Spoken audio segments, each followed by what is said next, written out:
Hello, YouTube land. This is Brenton Son coming to you from Lexington, Kentucky, the Bluegrass State. I have the Dogman story I was promising, and this one is a good one. Another credible witness. I had the judge come on here recently, which I vet these people and stuff, and sometimes they can't give their names and things like that because they have elections and things like that coming up. But he gave a Bigfoot story, and it seems like I'm getting more and more really cool, credible witnesses, and I think hunters are good, credible witnesses too because they spend their lives in the woods sometimes, man, almost all their spare time, and they know what's in the woods. So even those people, to me, are credible. But sometimes the police officer types and the judges and the sheriffs and things like that seem to be trained observers. This guy had been a sheriff, and I called his phone, and he didn't answer. And he's an investigator, state kind of federal law enforcement person. And anyway, he tells us a story of what happened when he was a sheriff. And anyway, it's a really good story. He goes, he gives you this information as the interview goes on, but a fascinating story.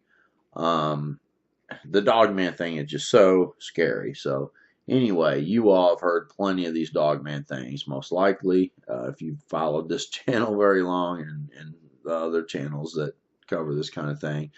But this guy is a really cool guy. I like him a lot, and his name is Brian, and he's been in law enforcement his whole life. And I hope you all enjoy this. If anyone out there has a Bigfoot, Dogman, or a story of cryptids of any kind, or something fascinating on the supernatural area or whatever, you can contact me at brentonson@gmail.com. I hope you like this story. God bless, and we'll see you in a little bit. Bye. Now, Brian, I understand that you have worked in law enforcement as a deputy sheriff. Is that correct? That's correct. All right. Now, when you first contacted me, you spoke of a call that you were dispatched to, and there was some kind of disturbance. And can you kind of elaborate on this call? Absolutely. It was probably about 2001. I got a call. I worked in a rural county for about 50 miles west of D.C. Of an unknown animal disturbance. And our animal control was off duty. So it was like 8:30 at night. And our game wardens, they cover like 2 counties. No one was available. They sent out to the call. It was way out in a rural area of our county. They'd send another unit my way, but they were busy, so I basically just handled the call myself. Right. It was pretty deep into the county. It was a rural road. Probably took about 20 minutes to get there. I thought it could have been a bear. Our dispatcher wasn't too clear what it was. Inclination was large, possibly a bear in the area. So I had my shotgun. It was Remington 870. Brought it out with me. I knocked on the trailer. There was no other trailers around. It was an older trailer in a real rural area. It wasn't very lit. I made contact with the complainant at the trailer. Basically, it said there was some sort of animal or something near their porch, making a lot of noise, scratching, and whatever the guy said, he didn't think it was a bear. I said, what do you think it was? I don't know. It was just really big, and it was not a bear. I only saw it for like a second. He was terrified. A really hardcore individual. Had teardrop tattoos around his eyes. Do you think do you think that maybe he was holding back on what he thought he saw, just so that it was possible? He made me a little nervous. Right. Because I'm very familiar with bears. Most bears are going to run away, make noise, they go away. Right. They're not going to go scratching on your trailer. There's no garbage or anything like that around. Right. Nothing right near his trailer. There was no garbage right there. So I asked them to keep everybody inside. If you have any dogs or anything, keep them inside. Where are your closest neighbors? If you had any problems like this before, if you have any guns or anything like that, just keep everything inside. Let me check the area.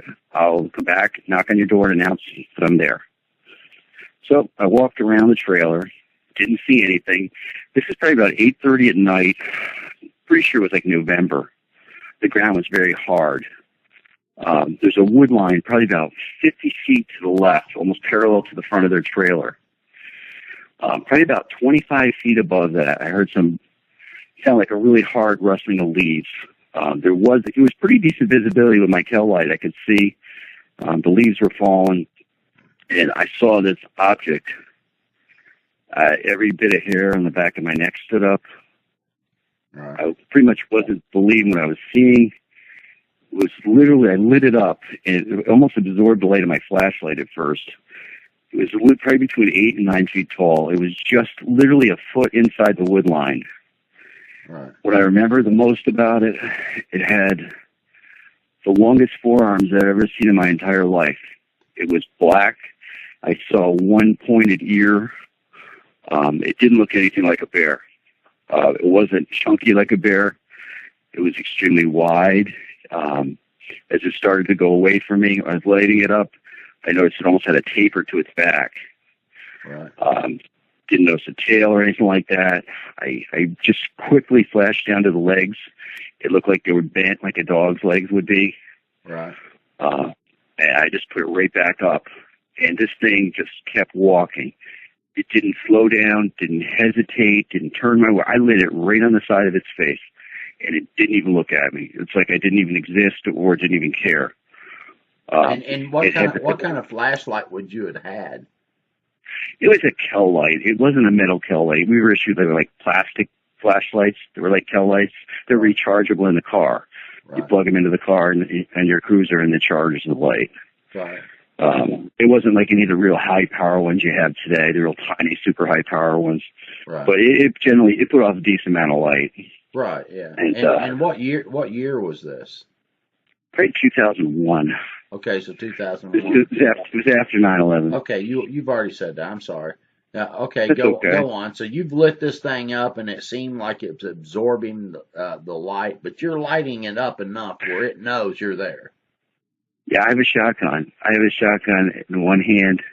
I'm trying to line it up under my shotgun with one hand, and I got my shotgun in the other hand. So I'm kind of moving it with my shotgun so I can see what I'm firing if I had to. And basically, evidently I lost track of it for a second where it moved fast. I heard leaves rustling, but I lost track of it.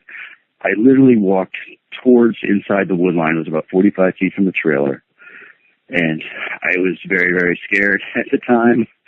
Right. And I didn't see anything. There was bushes in another deeper forested area, probably about 100 feet away from that. It was probably the scariest I've ever been in my entire life. I was so scared. I just never felt like that. So eventually, when I got back to my car, I got extremely nauseous. Right. And I couldn't stop shaking. I went back to the trailer. There was no footprints. I'm not a tracker. I've been in the woods. I've worked for environmental conservation in a different state. I didn't see any foot impressions. This thing literally had the longest forearms I've ever seen, and it was like a curled up claw. I noticed that brushing against the tree. That's what scared me more than anything, because it's the way this thing's forearms were. Bears don't look like that. Bears don't walk like that. And like I said, I saw one ear sticking up. It was like a tufted ear. It looked like it was a tufted ear. I can't say it looked like a Doberman like a lot of people say these things were. Right. I couldn't tell you what it looked like. It was sticking up with a big head, and it had a muzzle that, without exaggeration, was at least 8 inches long. My goodness. So when you lit him up, he almost just walked like he didn't even care if you saw it? Brenton, initially he was parallel to the trailer, but he was probably like maybe 20 feet going away. Right. I lit him up, he didn't even care I was there. It was like it didn't even matter. I mean, it was very startling. I'd already racked my shotgun, and my finger was right on the button to take off from safety. I was startled to death. I didn't even think about shooting it, to be honest with you. I was petrified at the thought of shooting it. My biggest fear was it coming back. Right. It was the biggest thing I've ever seen in my life. Now was that now as an officer? Now you've been an officer. Look, I've called your phone. I'm still in law enforcement. Yeah. Yeah, right. I've called your phone when you didn't answer, and you are like a federal police officer. You're not even like you know what I'm saying. So I know that you've been in law enforcement. I'm more of an administrative government investigator now. Yeah. Okay, but you're a government. Okay, well, to me that's kind of federal, but okay, you're government. But you're in law enforcement and you're a government. Yeah, of a state in a different state. Yes. But out of all the law enforcement stuff that you've done over all the years that you've worked, you're not a young person anymore. You don't. I'm just about 50 years old now. Okay. So you've been in law enforcement a long time. Is this the scaredest you've ever been on a call? Absolutely. I've been in a couple critical incidents. It was a primal fear, nothing I could ever describe. Never been feared like that in my life. It was almost like one of the things they teach in law enforcement is all your training is muscle memory. So you react, you don't choke, you don't freeze. But this was something just totally different. I mean, if it came back at me, yeah, I would have shot it. I think I would have been able to do what I needed to do. Right. But I don't know if I would have liked the outcome of it.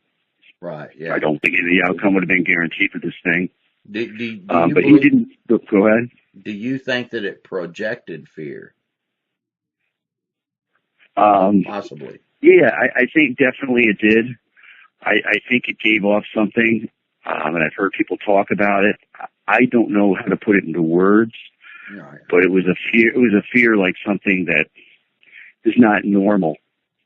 Right. Yeah. Not normal. Can't even describe it. Have you ever seen a bear before? Absolutely. Did it make you fear? No, not usually. Usually they run, you bang garbage cans together, whatever, run. Yeah, but it doesn't exhibit that kind of fear. Unless, like I said, someone would become an attack, and even then, I don't think it would exhibit this kind of fear. It's just like something out of horror movies. And this thing was walking away from you, correct? Yes. So you were very no fearful. Direct threat to me then and there. Even though a bear might walk away from you, this thing walking away from you, there's a whole different level of fear. Do you think maybe it could be because of what it's just something that shouldn't exist? Or do you think that maybe there is some kind of scientific explanation, like a pheromone or? I think it's something we're not aware of. I don't know if it's an infrasound thing, like they say some Bigfoots have the ability to do. Right. Yeah. And any research I've done is all after this. For years, I buried it. Between your show and Vic Cundiff's show is the only thing that ever, really wanted to discuss it. Right. Yeah. But and kind of a nightmare. I talk about the infrasound quite a bit, and I compare it to angelic beings smiting people with something. They smote people with madness. They smote people with weariness. They smote people with blindness.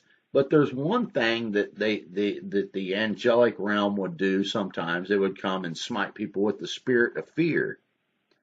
They would drive people out from an area with the spirit of fear, especially like the enemies of Israel and things like that. So sometimes I kind of wonder. I mean, I'm only guessing, and because I can't prove it, but it seems quite interesting because one of the most common things we seem to hear is this extraordinary fear that's involved with these things beyond what should be involved, other than looking at something and say, hey, that's not normal, I'm scared, but it seems to go way beyond normal fear. Well, I can tell you when I got back into my car, I mean, I couldn't stop shaking. I told the people when I got there, I said, whatever this bear or whatever it is, I said, it looks like it's passing through. I keep your animals inside. Be careful. Don't be wandering around. Let's do things in groups. I got a quick look at it. I said, I really didn't want to go into how long of a look I got at it. Initially, it was like 4 or 5 seconds, but I saw it walking farther than that. Bears don't walk on 2 legs like that. They can do things for short distances. And bears are usually chubby. This thing was built similar to like a bodybuilder's body. Yeah. Hard to explain. Right. And the forearms were the thing that terrified me, and I had nightmares probably for about 5 or 6 years, just on the forearms alone and the claws. I've heard that before. And the fingers, I've heard someone say that the fingers were really, really long, and that scared them. Yes. I may not be honest with you. I'm scared talking about it. It sounds crazy, but a little bit. Feel a little upset talking about it. But yeah, the forms. There's one picture, and I was so scared when I saw the picture on Big Kind of site. Someone did a drawing for them.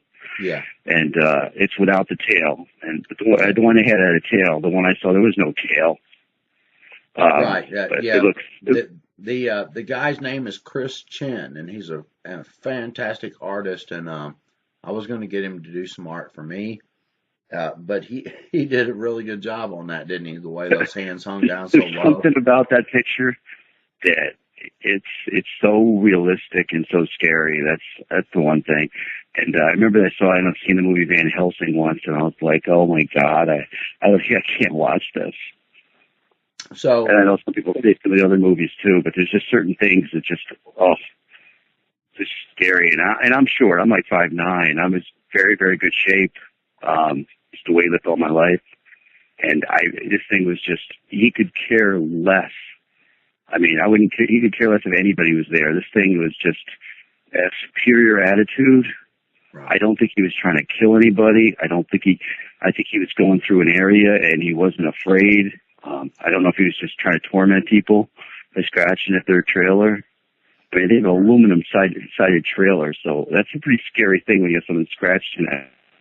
Yeah. They come off as that they're the alpha predator and they know it. Decent scratches. They weren't anything like huge like you would think, but there was scratches. And the one thing that blew me away is, why don't they break the door barrier as often as people would think, I don't know.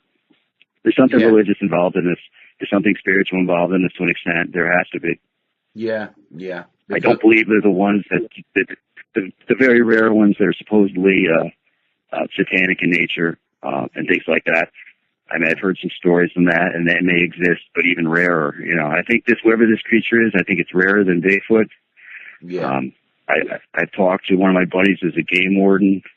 He's been a game warden in 2 states. He's also a sheriff. Right. And these things do happen, and they do run across these things. Several different federal agencies, I believe, are aware of it. But that's all I know. I don't want to know too much more. Well, whenever one of these cases come up, are they supposed to call a federal agency? Yeah, I believe they do have some sort of, I don't know if it's a written format or what, but they do have some procedures they follow from what he had said. Okay. It's very rare, but it does happen. Right. Yeah. I think that the Dogman thing is a little more rare, and when they come around, they come off as if they are the top predator and they know it. And I just had a show here yesterday that I'd posted that there was a Sasquatch that someone encountered that was limping and it was missing an arm. And the first thing I wondered is if it had come into contact with a dog man and had a fight, But whenever I say something about maybe these things are supernatural, people automatically think of it as some kind of wispy, see-through thing that doesn't eat and things like that. But that's not the case at all. Any, angels in the scriptures are considered to be supernatural. They ate with people. There's stories in the Bible where they eat with people.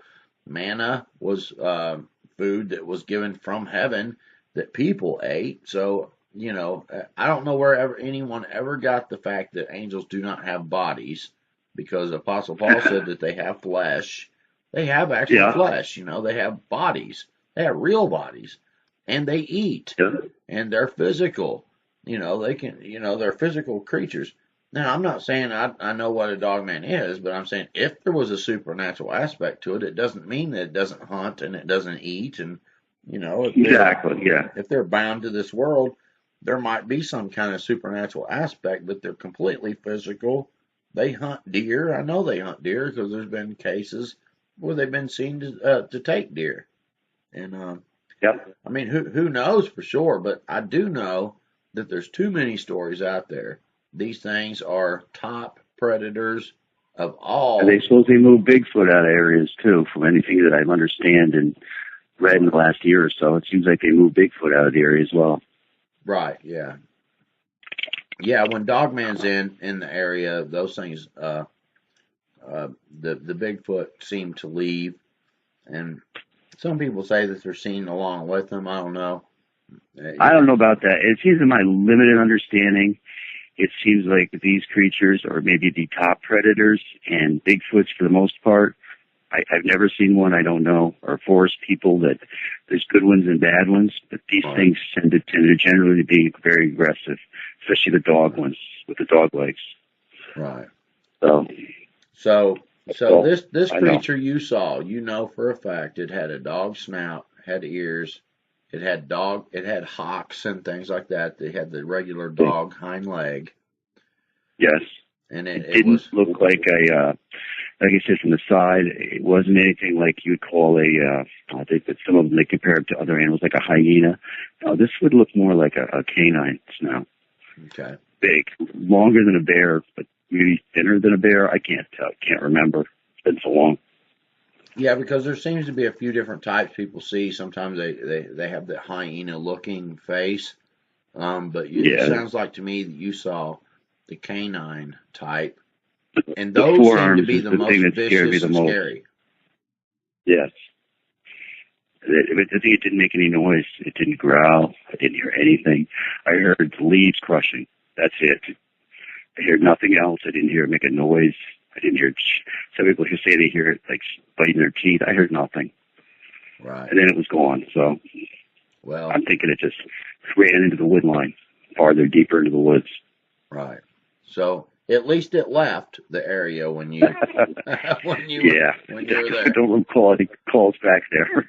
It seems to me that they kind of just don't want any trouble necessarily. That they don't choose to have. It's like, look, I'm not worried about you, but I'm gonna walk off, and you'd be best if you just not pay attention. Exactly. Is that the kind of feel they gave you? Absolutely. All right, man. Well, I really Absolutely. appreciate you sharing this story, Brian. Thank you very much. And It's been a big help. I believe that you're a very, very credible witness, and I do know that you are who you say you are, because I've called and you've not answered, and and I've talked to you a few times too, and you've got my information. You can call anytime you want and contact me, and I absolutely am very thankful that you've come share this, because I think it's kind of important for us to let people know, man, this is real. And being a Yeah. you're a train. I believe that as a police officer, a law enforcement kind of people, you're trained observers. You have to be able to be considered reliable on what you observe. Is that right? That is correct. Right. So when you say that this is what you saw, I My girlfriend might disagree with you nowadays, but yeah, that is correct. well, you know how the women are now. That don't Yeah. count. She would agree with me if it wasn't her man. But hey, I'm sure you've got a wonderful wife there, so she don't need to get mad at me now. But Absolutely. Thank you very much, Brad. all right. Well, thank you very much, and all you out there in YouTube land, I hope you enjoyed that. That's a very fascinating encounter. I've been trying to get to you for a while, so you can believe that or you cannot believe it, but I think it's a very Absolutely. credible case. And we'll see you all on the next video. God bless. Bye-bye.